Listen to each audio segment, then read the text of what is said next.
On New Year's night, January 1st, 2023, the quiet town of Pace, Florida was shaken by a tragedy that the local residents will never forget.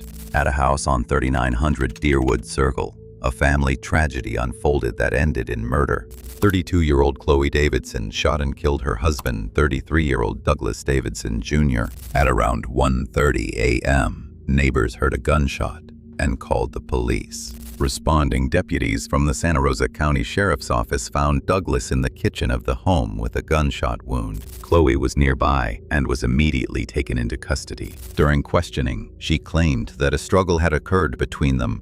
However, investigators found no signs of a struggle on either her body or her husband's. The case drew particular attention because Chloe had previously trained at the Sheriff's Academy in neighboring Escambia County. She had dreamed of becoming a police officer, but never completed the program. According to investigators' reports, during the interrogation, the woman remained calm and even smirked when the investigators left the room after she requested a lawyer. She was later charged with first-degree murder and unlawful use of a firearm. The court denied her release on bail. The motive for the crime was never determined. Family friends remembered Douglas as a kind and compassionate man who was actively involved in the local community and in raising his sons.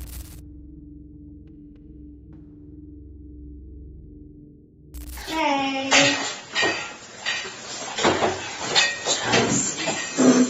I'm just Rachel Thompson.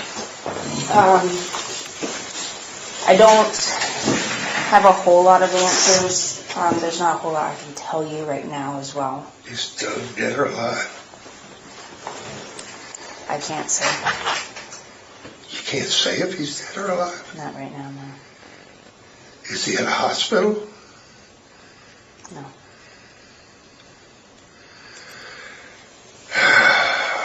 So you're telling me he's dead? I have not been in the house. I've only been outside of the house. He's still in the house? My understanding.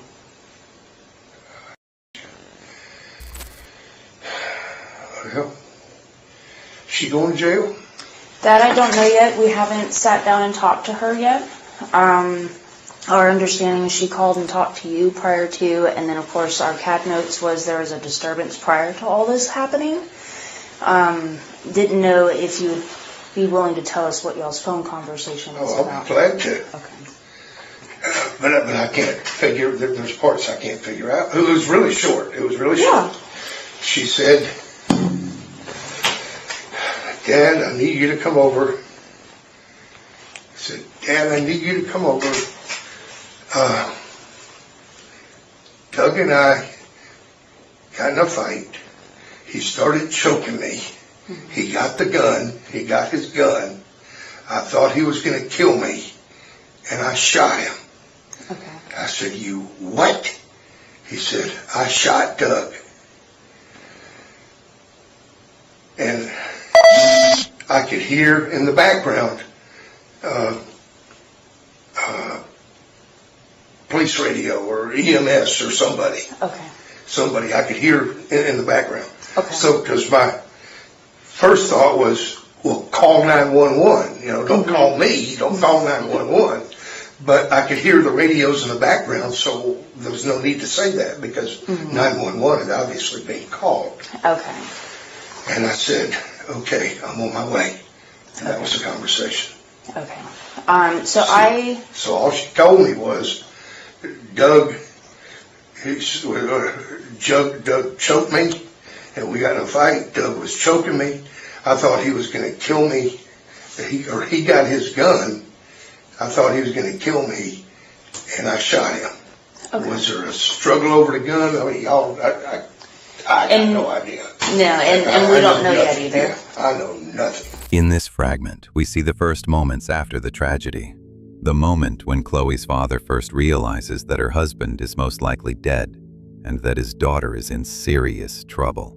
The detective answers his questions cautiously, avoiding details, but his words clearly imply Douglas's death.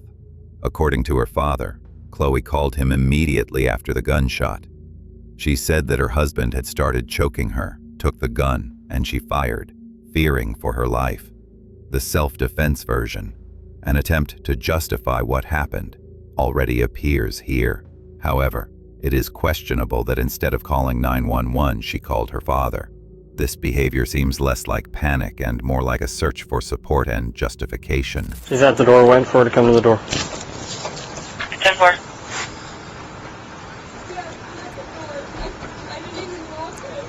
Hey, hold your hands up for me. I'm gonna open the door.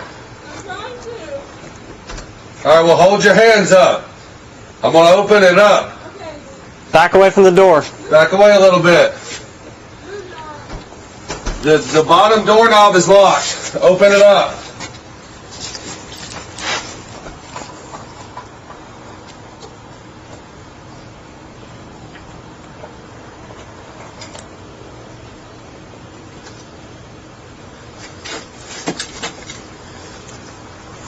Ma'am, can you get it?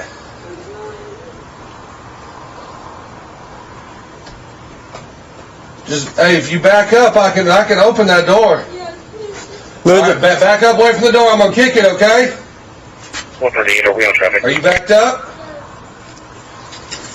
Yep. 34, you need traffic? Come out here. 134. Come out here. Can you get out of the around? Come out here. Come here. Turn around. Okay. We'll talk about it in a minute. You're just being the Who else is in the house? It's my husband. Where's he at? He's in the kitchen. Are you there? Yeah, we're here.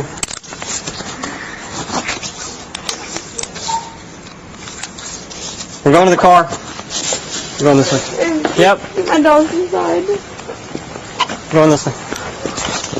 243. We got 1 to 10.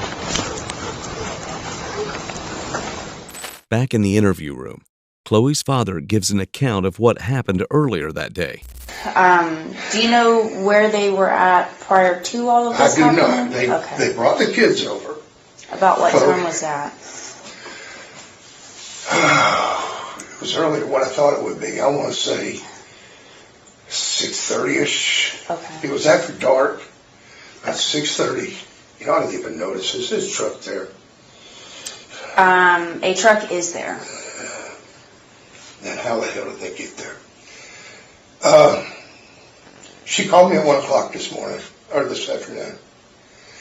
Dad, can you watch, is Mom working tomorrow? I said, no, because they're supposed to come over for dinner. And Chloe and the family. And I said, no. Her mom works for Navy Federal, works at home. Oh, okay. From home. Yeah. So whenever, just like she worked some holidays, Thanksgiving, so if she worked, she couldn't come. Mm-hmm. You know, they couldn't have anybody over because there was noise in the background. Yeah. So, anyway, I said, no, she's not working. And she goes, well, we were thinking about taking the kids to downtown, but Doug and I want to go out. I'm like, okay, we all need some me time. Mm-hmm. And so she was asking me what, I was like, sure, bring them on over. And I guess it was 6:30. She called shortly before. I'd get my phone and look at the phone log tape because she called when she left the house. Okay. It's in the truck. Mm-hmm. But anyway, she called when she left the house and they were on the way. They brought her car and Doug's car. And they left her car and took Doug's truck. So they showed up in two separate vehicles That at is your correct. house? Okay, Yes. and then gotten the Doug's truck and dropped left. off the Okay. kids, two of the kids. Where's Kai? Oh, Kai's for spending the night with a friend. I don't know what friend, but Kai's. 3 kids. Kai, 13. Okay. Kai, 13. Dawson, 11. And Jack, 3. If you look closely at this episode, it becomes clear that everything that evening was too organized to be called a sudden outburst. Chloe and Douglas had taken the children to her parents' house in advance. She called her father earlier in the day to confirm whether he could watch the kids and calmly arranged a time. They arrived in 2 cars, left one, and drove off together, as if planning an ordinary evening for a couple tired of routine. But to an experienced investigator, such details speak louder than words. This was not chaos, not panic. It was a sequence of deliberate actions. Chloe made sure the children were not around. No one heard arguments. No one saw conflict. Everything seemed normal until it was too late. That evening, Chloe acted coldly and deliberately. She had already isolated the children, eliminated witnesses, and was left alone with her husband. Perhaps at that very moment, the decision that would turn into tragedy by dawn had already formed in her mind. I'm very much against. Do you know anything about her background? No, I don't even have her name. You don't even know her name? Don't even know her name. Oh, Showed up on my Sunday. goodness. How deep are you going to be in this? Probably pretty deep. Okay. I'm not the primary detective on it, but I'm going to be working side with him. Well, before I get back to that, anyway,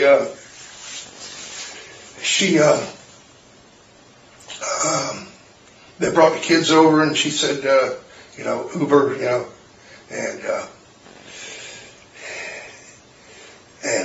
anyway, they dropped the kids off, and like I said, about 6:30. I can tell you closer by looking at my phone, see what time she called me when they left the house.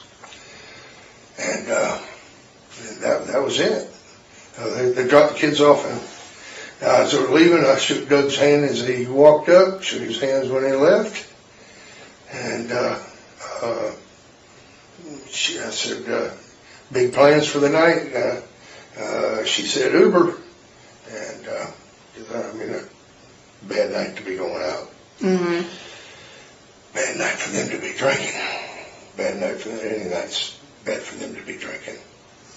Have they been having issues? Yes, they have been having issues. When Chloe's father recalls the final moments before the tragedy, an important detail can be heard between the lines. He shakes Douglas's hand, and everything seems completely normal. No signs of conflict, no arguments, no tension. But his words, a bad night for drinking, reveal an unease built up over years of watching their marriage. He knows alcohol had always spelled trouble for this couple. And here, for the first time, comes an admission, yes, they had problems. Constant arguments, bursts of jealousy, and repeated attempts to save a marriage already falling apart. All of this creates a backdrop, unstable relations where emotions could easily spiral out of control. For the investigator, that's the key. Chloe and Douglas didn't just have a fight that night. Their story was a chain of conflicts where anger and resentment accumulated over time. And perhaps on that New Year's night, when alcohol and nerves mixed together, that volatile dynamic finally reached its breaking point. This fragment reveals the true nature of their relationship: unstable, tense, and destructive. Chloe and Doug were living on a powder keg, and it took only one spark for it all to end with a gunshot. They seem okay when they dropped off the kids, or did it seem like it's just kind of like... Oh, they were fine. They were fine. They were, it's been good. They have had issues. I'll tell you of the issues. Yes, they have had issues, and it was good to see them Christmas really get along really good. Okay. They've had, oh Lord, can I tell you stories? How long have they been together? I want to say 11 years. No, 12 and a half years. Okay. They've been married, I think, 7, 8 years. Mm-hmm. They had Dawson, who's 11. He was 3 years old when they got married. Okay. He has Kai from a previous marriage, but Chloe's adopted him. So Kai is Doug's. Doug's not. She is his legal mother. She has adopted him. Okay. Stephanie Serta is Kai's. That's his first wife, ex-wife, and Kai's mother. But your daughter's adopted Kai? Yes. Okay. She has. And she's got Kai and Dawson and Jack. So Where do I start? When her father says they were fine, it sounds especially bitter. Just a few hours before the gunshot, and in front of him was an ordinary family, a couple who had recently reconciled, enjoying the holidays, smiling at their children. To an outsider's eye, nothing seemed amiss. But behind that appearance of normalcy were years of complicated relations. 12 years together, 7 of them married, shared children, and 1 adopted son. At first glance, a strong family. In reality, a tangle of old grievances and tension. These details are crucial for the investigation. Chloe wasn't just a wife. She was the mother of 3 children, one of whom wasn't her biological child, but legally adopted.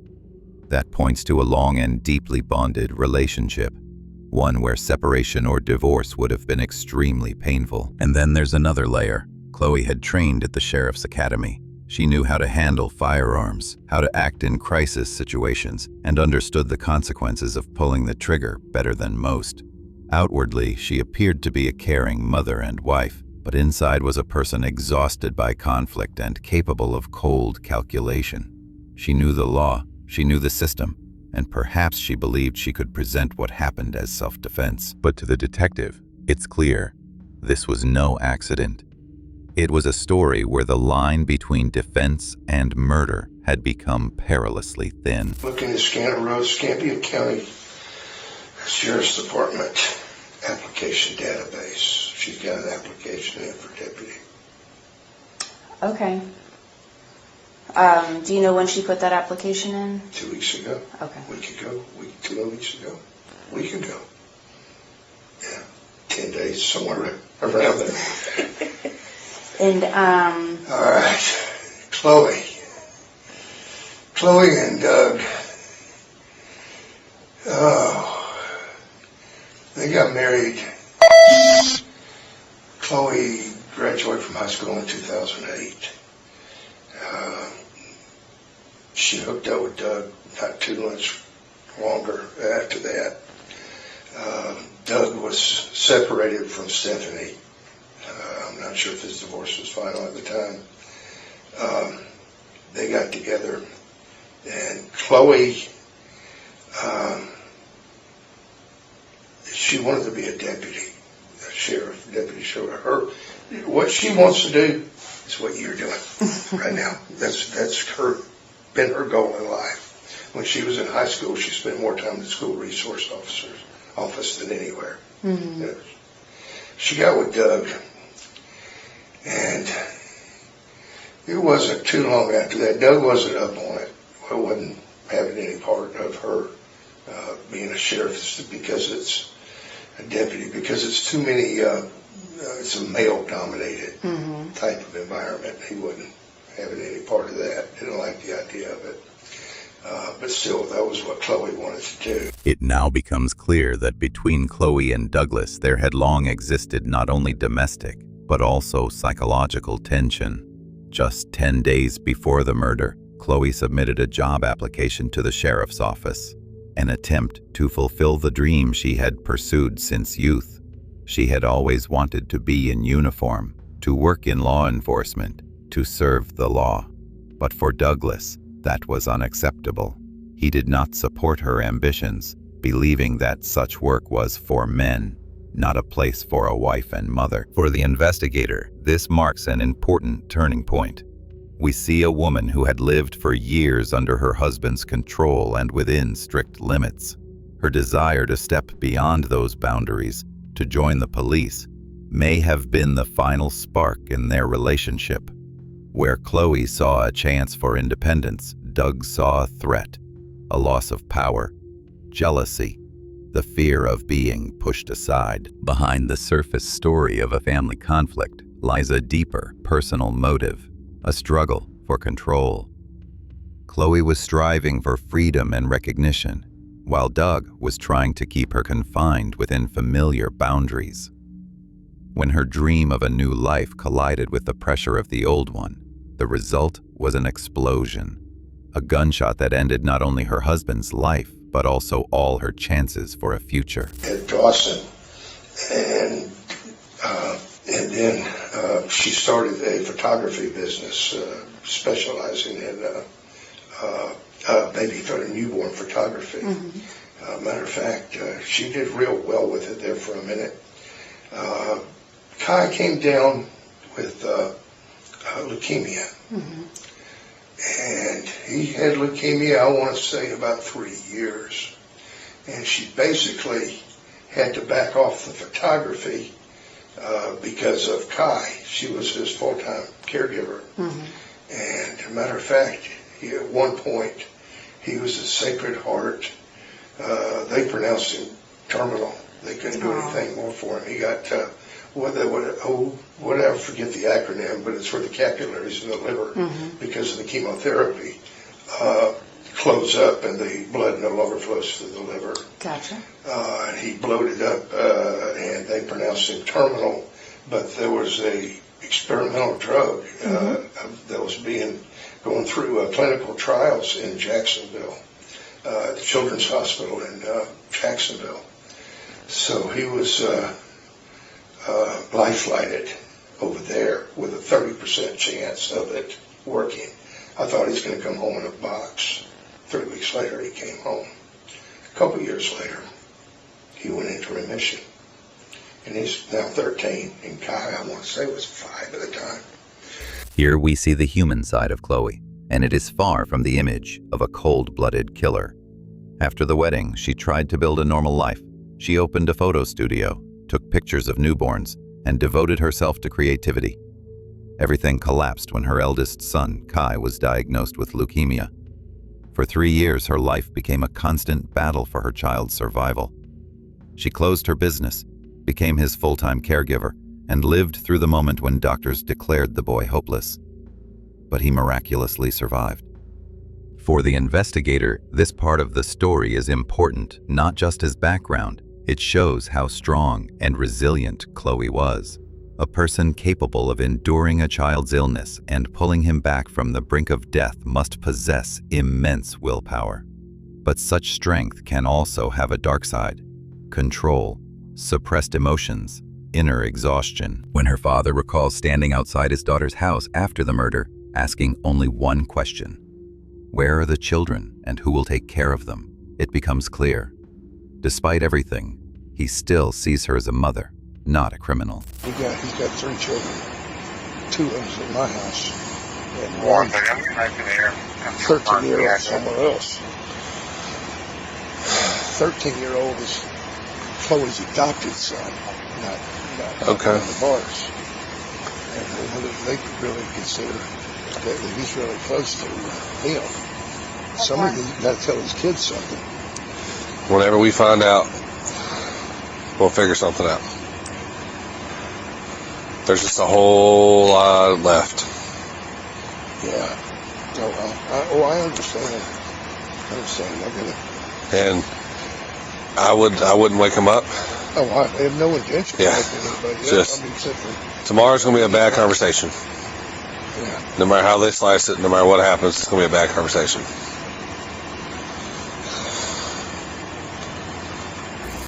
Anyway, he still all along wanted to be a deputy.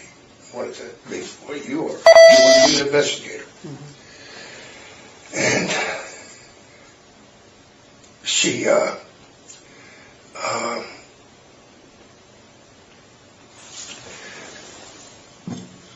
she had to put that off because of Jack. And I'm going to say about 30, when she was about 30, she finally decided to, when she was in her 30s, finally, to hell with it, I'm doing it. Whether you like it or not, that's what I want to do, and it's now or never. So when she rolled over at Georgetown, and August 16th, last year, they were doing, it wasn't long after that, it was August 16th, September, October, she blew out her knee in training. Blew out her knee. She tore an ACL and something else. She had to have knee surgery. And I want to think in November she had knee surgery, And of course, she couldn't do her physical training as she was recovering. But she continued on in school. And in January of this year, the boys came down with COVID, and there she was going through. And she got picked up, I want to say, in December, November, just before the surgery. Just before everything went south, she got picked up as a cadet at Escambia County, and as a cadet 3. This fragment shows that in the months leading up to the tragedy, Chloe's life was on the edge. She had finally made a decision, after years of doubt and family restrictions, to pursue her dream and become an officer. She entered training despite her husband's disapproval, literally breaking free into a new life. But fate seemed to be testing her strength. A knee injury during training, surgery, recovery, caring for sick children. Everything hit her at once. For the investigator, this is an important chain of events. A woman who was just beginning to taste independence suddenly faced a series of setbacks. The dream she had pursued against her family's and husband's wishes was falling apart before her eyes. At home, exhaustion, irritation, and the constant guilt of not being able to cope. When her father recalls helping with the children, it becomes clear that Chloe was balancing between two worlds: devotion to her family and the desire to become part of law enforcement. And that balance was slipping away. By the time of the murder, Chloe was under immense pressure, physical, emotional, and familial. Her determination to become a police officer had ceased to be a source of strength and had become a breaking point. It was at the very moment she came closest to achieving her dream that her life began to fall apart. In January, she had COVID, 2 kids having COVID. Mm-hmm. She was going to school, going to physical therapy 2 days a week. Anybody else would have quit, but not Chloe. She didn't quit. It's like, I can't do this no more. Legs in a brace going to school. She stuck with it. She graduated in April, end of April, but she didn't. She walked with her class, but she had to go back to George Stone for her physical training. And in June, 1st of July, she finished. Okay.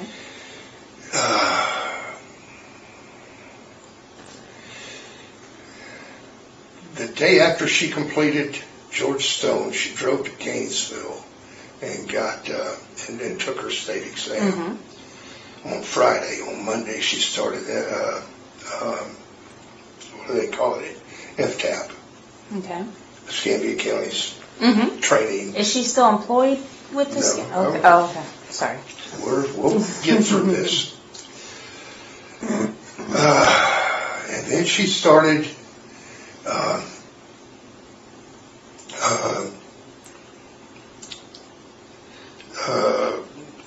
she went through the FTAP, and my dates escape me, but somewhere in July,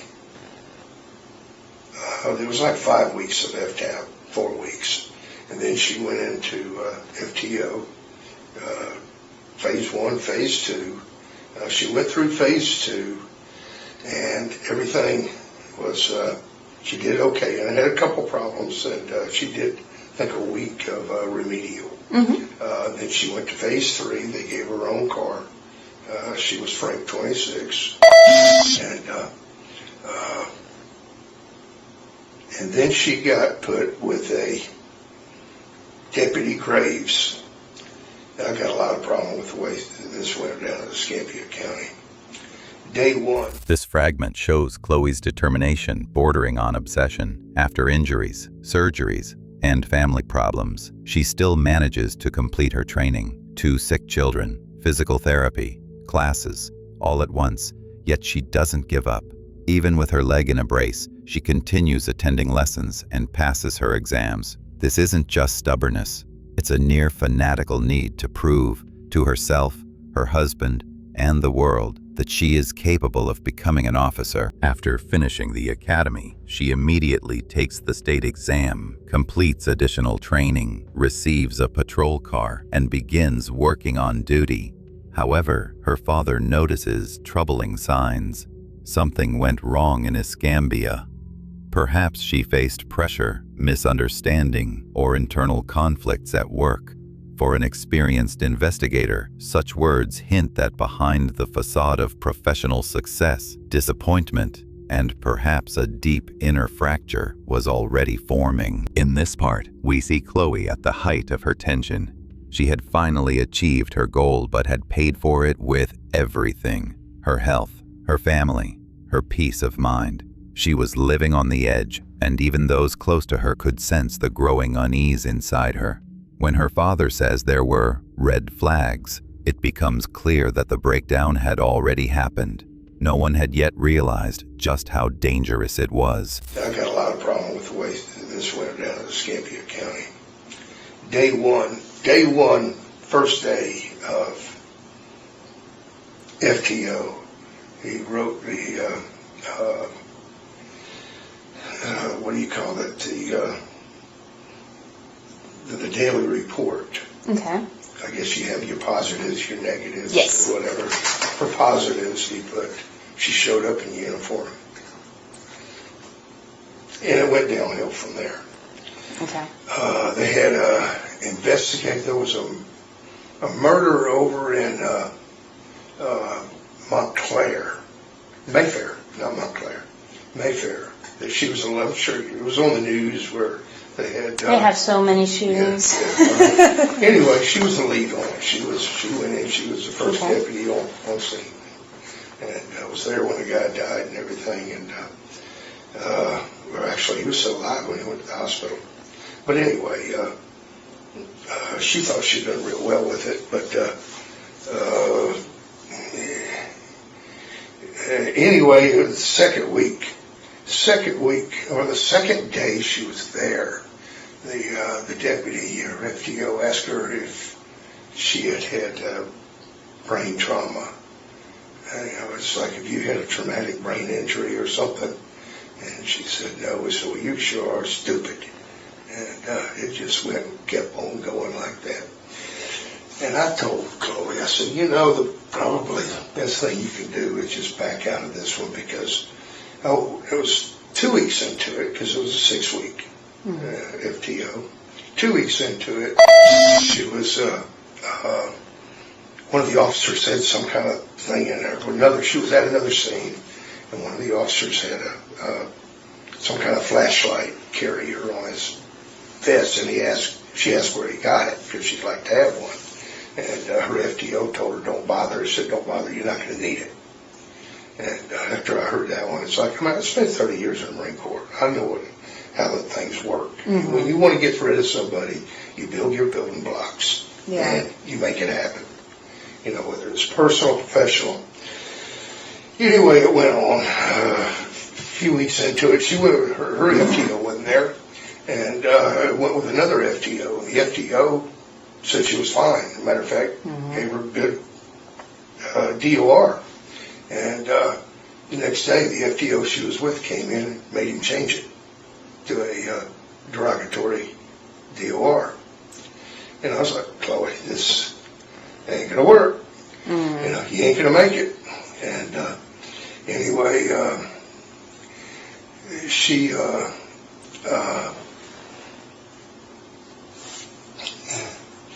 said, no, Sergeant Miller, who was in charge of training over there, said he'll put me with somebody else. And it got to the end, and a week before the end of the training, the Deputy Graves, who was her FTO, told her, I'm going to recommend you be terminated. And she talked to Sergeant Miller, and Sergeant Miller said, no, I'm going to put you with, remediate you and put you with somebody else, which he did on Thanksgiving. She told me about it when they were over Thanksgiving, and the following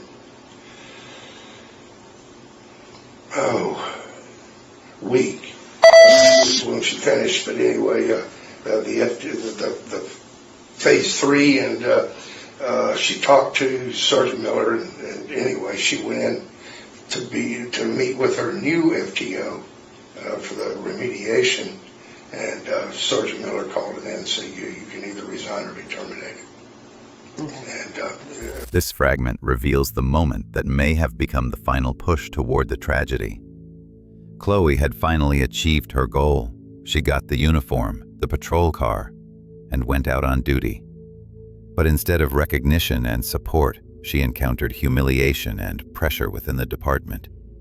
On her very first day, her supervisor wrote in his report that her only positive quality was that she showed up in uniform. What followed were mockery, insults, and ridicule. Did you hit your head or something? Then why are you so stupid? That's how, according to her father, her colleagues spoke to her. For an experienced detective, it's clear, in a male-dominated environment where a woman is still trying to prove her right to be there, such words are more than just hurtful. They strike directly at one's self-worth, especially for someone who has spent her whole life fighting for respect. When her efforts began to be rewritten, reports changed from positive to negative. Chloe likely felt that she was losing everything she had lived for. Soon, she was given a choice: resign voluntarily or be fired. For her, a woman who had built this dream for years, it was not merely a professional failure, it was a personal catastrophe. Being dismissed from the academy shattered her completely. Everything Chloe had fought for collapsed in an instant. She lost respect, purpose, and a sense of identity, and returned home not as a cadet, but as a woman with a broken dream. This internal fracture, the humiliation and the feeling of helplessness, may well have been the trigger for what would happen on that New Year's night. Doug do? Doug he is a lineman for Gulf Power. Okay. When they first met, he was a power plant operator out at the Chris plant. And when Florida Power and Light bought out the Gulf Power a couple of years ago, they converted the Chris plant to a natural gas from a coal. The coal took 200 employees, natural gas to 20-something. So almost 200 people had to walk or get paint suits or whatever.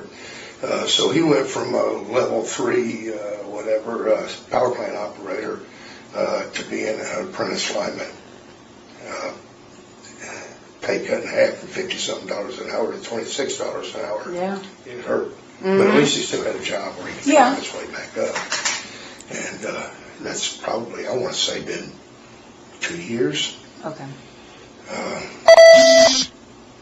But anyway, What, so you want to know about their recent problems. Doug, I always thought was a really good husband. okay. I need a cigarette. Do you have some out in your car? Yes, ma'am. Okay. I need a cigarette. Yeah. I'll sit there and I'll tell you. Better run smoking. Here, we see for the first time the other side of the conflict, a man who too had lost his footing. Doug worked at a power plant, holding a stable position, but after corporate changes, his life began to unravel. He lost his senior status and half of his income, forced to start over as an apprentice lineman. For a man who had always seen himself as the family's provider, this was a blow to his pride and confidence. Such changes rarely pass without consequence. Financial pressure, a sense of failure, and the need to earn his place again may have turned him from a confident husband into an irritable and withdrawn man. Against this backdrop, Chloe was moving in the opposite direction, trying to rise, building a career, studying, dreaming of a new role. Their paths began to diverge. She was going up, while he was going down. When her father says he had always thought Doug was a good husband, it carries a tone of regret, as if he's trying to hold on to the memory of a man who no longer existed and perhaps hadn't existed in their home for a long time. Doug's financial and professional downfall became fuel for the growing tension in the family. His pride was collapsing just as Chloe was becoming stronger and more independent. For the detective, this is a crucial moment. Their marriage became the battleground of two crises, his and hers, and on New Year's night, one of them ended in death. And I don't have a key, that's why I gotta prop it up. Chloe and Doug have always been I thought, a good couple, and they've never really had issues. Doug has always been very possessive of Chloe. Okay. But like I told Doug, and I've told him several times, see, Chloe she despises any cheaters. She despises cheaters. Worst thing in her book is a cheater. Okay. And I told Doug many times, well, you don't worry about it. I'm like, listen, Doug, one thing you ain't got to worry about is Chloe cheating on you. That's one thing you ain't got to worry about. That will never happen. And, well, anyway,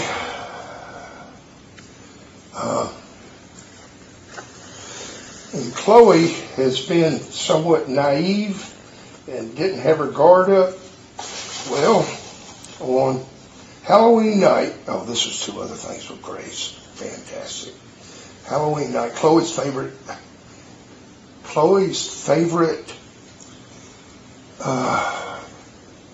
holiday has always been Halloween. As a child, that was her favorite, more than anything. And anyway, she was supposed to get off at 4. And Graves kept her, and he took a call that they didn't need to take. And she didn't get home till 9 o'clock. Did that on purpose. Same thing on Jack's birthday on the 20th of November. He did the same thing. She was wanting to get off to go home. No, he took a call they didn't need to take, so she didn't get home till 9 o'clock. Jack was already asleep by the time she got home. Sorry, son of a bitch. But anyway, that's just spiteful. You don't do that to people. Mm-hmm. But anyway,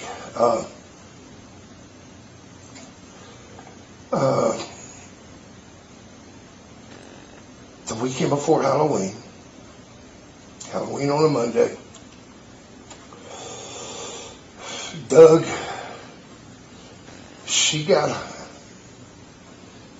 he called, and he was at a party, and he had the kids, and she had to go get the kids.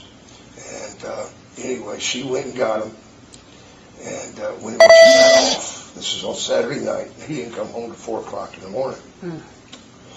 Well, anyway, flash forward 2 days, Halloween night, when Chloe finally got off, she got home, and he wasn't there. He was out trick-or-treating with the kids somewhere else. And somewhere else was around the corner here somewhere, close to here. And apparently, he was with Jack's aunt, some woman named Kim. I do not know Kim, what Kim's last name, and I don't know the exact relation. I know that it's Aunt Kim. But anyway, Chloe had never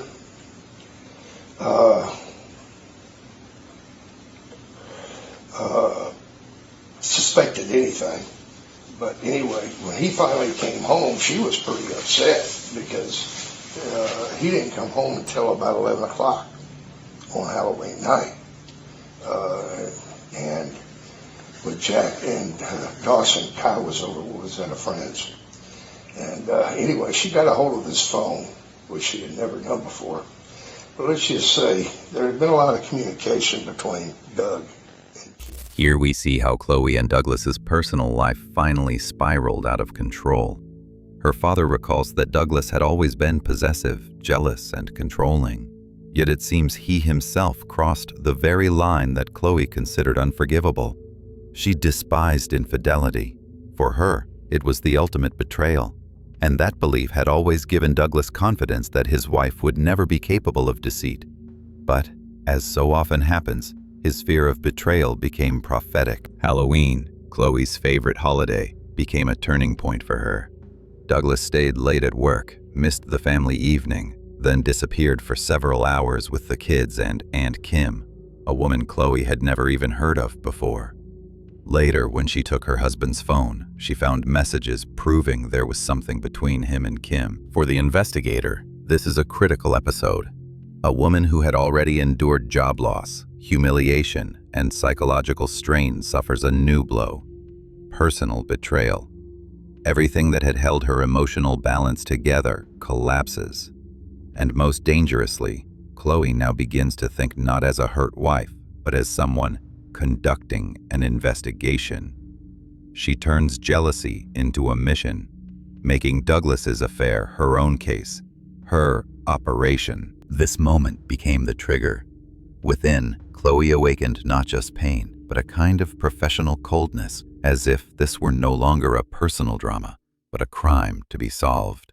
From that point on, love fully transformed into suspicion, and suspicion into intent. We did a lot of investigating, looking at bank records, phone records, and there was never, they had their issues. I mean, and I talked to her, and she was 100%, she called one day, and Doug, I was at the common, no, I was still picking up a prescription at the base hospital, and she said she was kicking Doug out. And I'm like, because I told her, through it all, there was never any proof, never admittance, never any proof, and never any real there that they had anything really going other than a lot of communication. Okay. As far as them actually having an affair, having sex, if you will, there's no grounds for that. There was no there, no proof, no nothing. And Chloe, she was trying to put it all to rest and just, they had their arguments. But, and Doug, Doug has a hair trigger temper. I mean, a hair trigger temper. Very, very bad temper. He's explosive. All he needs is, he's a can of gasoline that all you need is a match. Okay. Now, he's got that kind, the type of personality. Oh, yeah. And he is one of those personalities. Chloe's words as she left tonight, she said when she left, she said, y'all got a plan? And she goes, yeah, Uber. I'm going to try not to go to jail. I was fearful because when them two get to drinking, and I've told them this many times, it's okay. I've told Doug this, I've told her this. When one of them is drinking, the other one can keep things calm. When they both get to drinking, that's when problems ensue. Gotcha. It's like y'all both. And with the current, Aunt Kim situation. Yeah, explosive. Gotcha. I'm sure something happened and they came over Thanksgiving in a tizzy because they had gone to a party over at over at Kai's grandparents, and Kim was there, and Chloe was there, and Kim was taken to Jack, and Chloe didn't like it, and anyway, they ended up at my house in a pretty heated argument. Ruined our Thanksgiving. Yeah. But anyway, and I told them both, it's like she needs that. They've gone to marriage counseling, and Doug's dead, ain't he?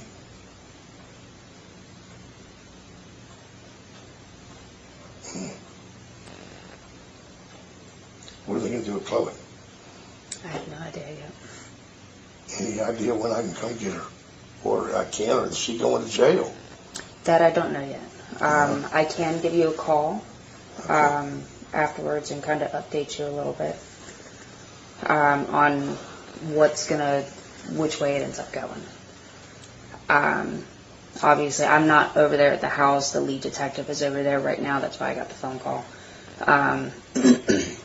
So he's going to have a whole lot more information than I do right now. I understand. But I can update you. Oh, God. And let you know. Kids.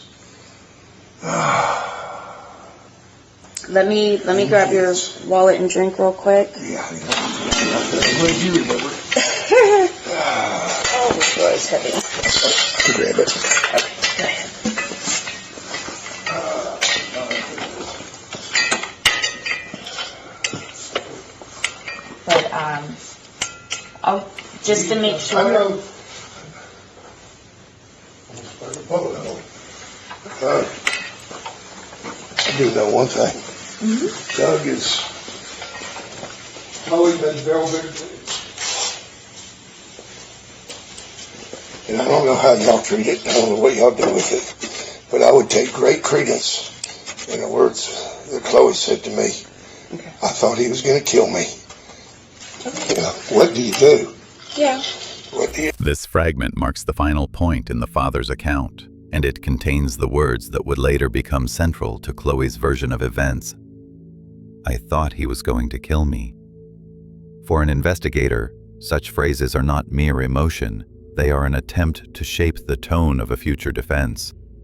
Chloe is already framing the narrative: fear, threat, self-defense. We learn that she really had been conducting her own investigation, checking bank statements, phone records, searching for proof of an affair that, as it turned out, never existed.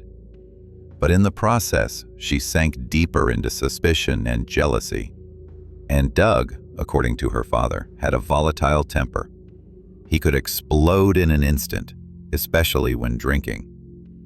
Their drinking together had always ended in fights, and that night, it seems, was no exception. When her father recalls how she said as she was leaving, "I'll try not to end up in jail," the words sound prophetic. It's as if Chloe already knew the night would end in disaster. In that sentence, there isn't fear, there's resignation, as though she had made her decision before she ever pulled the trigger. The father's final words reveal the essence of this tragedy.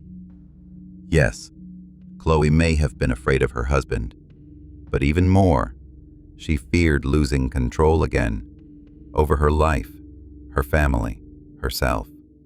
When the gunshot echoed through the house, fear and rage fused into one. And now, sitting in the back of a police car, she isn't just explaining what happened. She's trying to convince everyone, including herself, that she had no other choice. Chloe, I'm Captain Jones from the Sheriff's Office. Before I ask you anything, I want to make sure you understand your rights, okay? You have the right to silence and seek and release the support of law. You have the right to have the person will be questioned. You said your card is running? You decide to answer questions now without being present. You have the right to stop answering questions. You understand that? Okay. And basically, I just want to find out what happened tonight.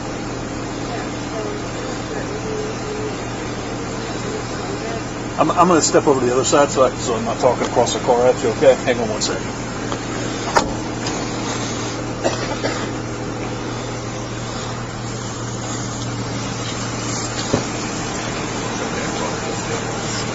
So, he was threatening you?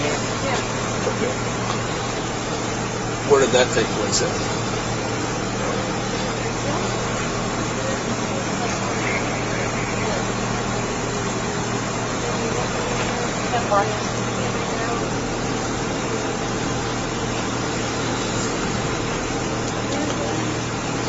He was holding the handgun? Yeah. Okay. And then what happened?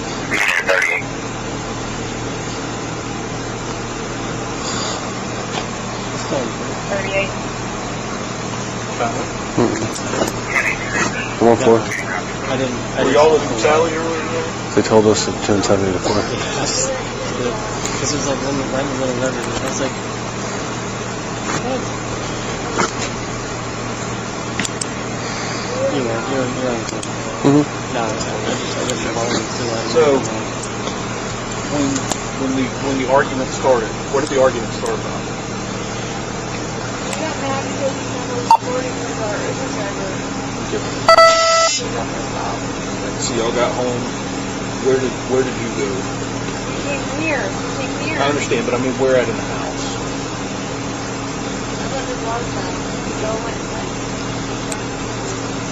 back door. So you went and let the dogs out. Where did you go?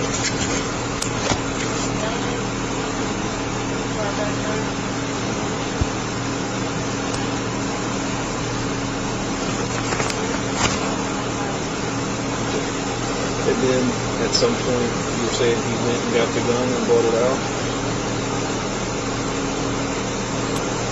Or did you get the gun?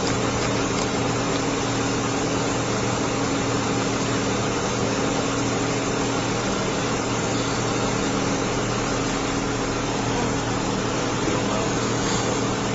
So at the time that you actually shot him, what was he doing and what were you doing?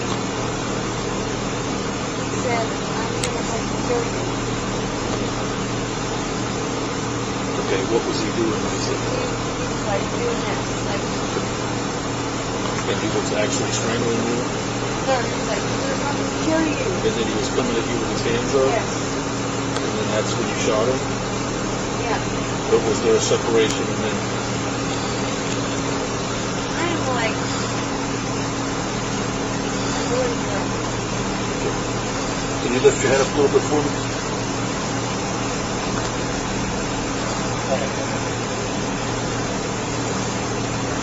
So you don't remember the exact sequence of events? I just know that it was definitely like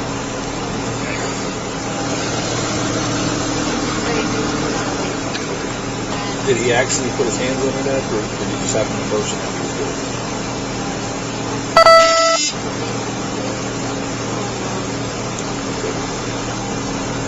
And when you shot him, where were you at and where was he at? In the house. Get back, fuck that, leave me alone.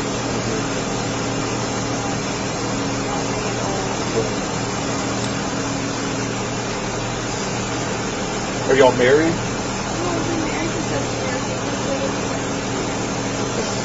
And y'all own this house together? Yeah.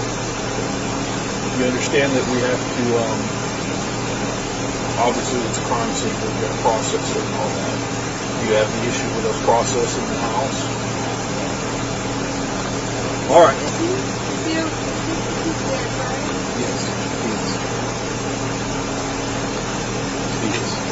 All right, sit tight for me. Here it is, the moment of truth. We hear Chloe tell her version of events for the first time. She claims that Doug started choking her, that he was coming toward her with his hands raised, and that's when she fired. On the surface, it sounds like a story of self-defense, but within minutes, investigators begin to notice inconsistencies. At the crime scene, there are no signs of a struggle. The kitchen is perfectly orderly, the furniture untouched, the dishes intact. If a fight had taken place, it would have looked very different. And when forensic photographers document Chloe's condition, they find no bruises, no marks of strangulation, no evidence at all that she had fought for her life. For the investigator, this is a crucial moment. Chloe's words don't align with the facts. Her account is emotional, but cold analysis shows the violent confrontation she describes simply didn't happen. The question now hanging in the air is, was she defending herself? Or did she simply pull the trigger? And then comes a chilling detail. While Chloe sits in the back of the patrol car, her hands still covered in her husband's blood, she's crying, trembling, appearing lost. But only minutes later, when the camera captures her face, a faint, almost imperceptible smile appears. That moment changes everything. The self-defense version begins to crumble, and Chloe's shifting expression, tears followed by a smile, raises a haunting question. Is it hysteria, shock, or the beginning of a confession she's not yet ready to say aloud? I'll get you to have the seat right there for me.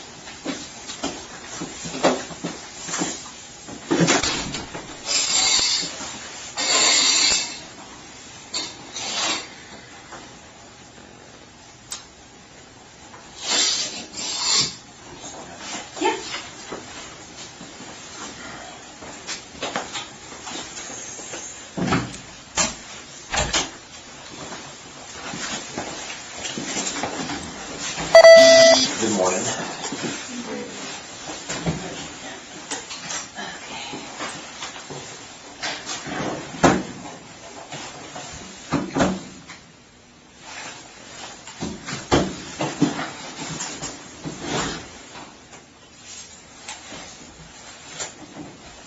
All right, so before we get started, I know this has already been read to you, but I'm just going to do one I more need an time. attorney. Okay. All right. No, Zach, honestly, I'm so drunk right now, I don't even remember what happened. Okay. I know that he said he was going to kill me, and that was about all I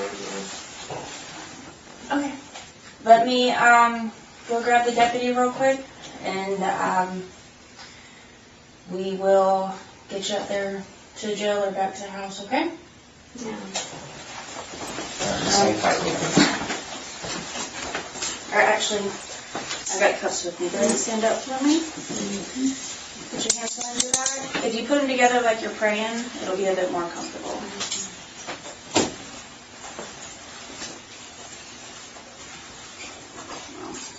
It's on this way.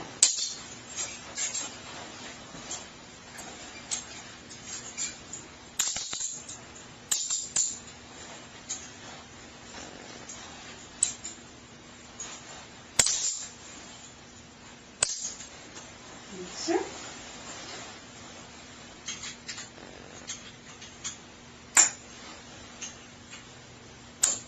Go ahead and have a seat. Let me make sure they've got the car still out there, okay?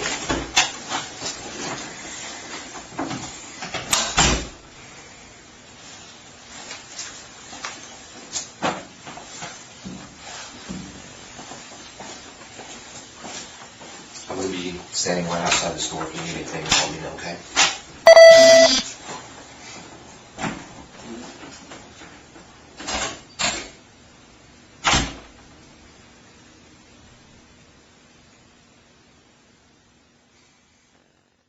And here comes the moment when everything becomes unmistakably clear, not only to the investigators, but also to Chloe herself. She is brought to the station, sits down in the interrogation room, and the first thing she says is, "I need a lawyer." It's a clear signal. She's no longer trying to justify herself. She understands that the situation has crossed the line where words can no longer help. Then comes another phrase equally revealing. "I'm so drunk I don't even remember what happened."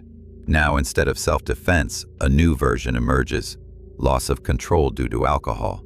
Chloe seems to be testing different explanations, hoping that at least one will sound convincing. The detective reacts calmly and proceeds with the formal arrest. The camera captures the moment she is led away in handcuffs. And then, once again, that same smile appears on Chloe's face. Brief, nervous, but deliberate.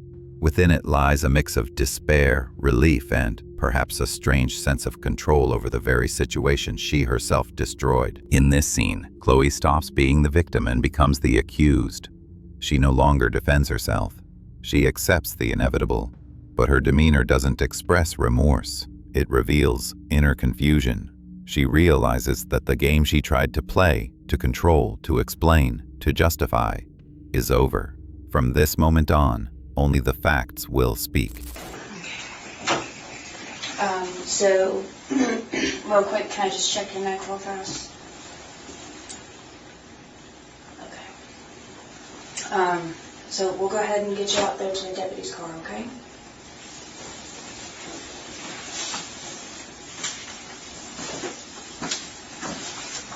Turn left.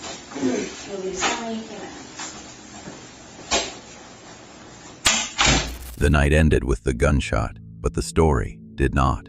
Chloe Davidson now sits behind bars, held without bail, awaiting trial on a charge of second-degree murder. That means investigators see her actions not as an accident, but as a deliberate decision, even if made in a state of emotional turmoil. The defense insists it was self-defense, that she had lived for years in fear and under pressure, and fired only because she believed it was the only way to survive. But the prosecution presents a different picture, not of a woman defending herself from violence, but of a person consumed by anger and resentment. The evidence doesn't support a struggle, while the emotional motives point to an explosion of pent-up rage. Now, as both families argue over who Chloe really was, victim or killer, the children are growing up without parents. The house where their voices once filled the rooms has become a place no one wants to remember. In the end, Chloe's dream of wearing a police badge and serving the law turned into a cruel irony. Instead of a uniform, a prison jumpsuit. Instead of a badge, an inmate number. And her father, who once spoke of his daughter with pride, now sees not a cadet, but a woman whose life was forever changed by a single gunshot. The truth about that night may never leave the walls of their home, where guilt and reality became so tightly intertwined that no one can separate them anymore.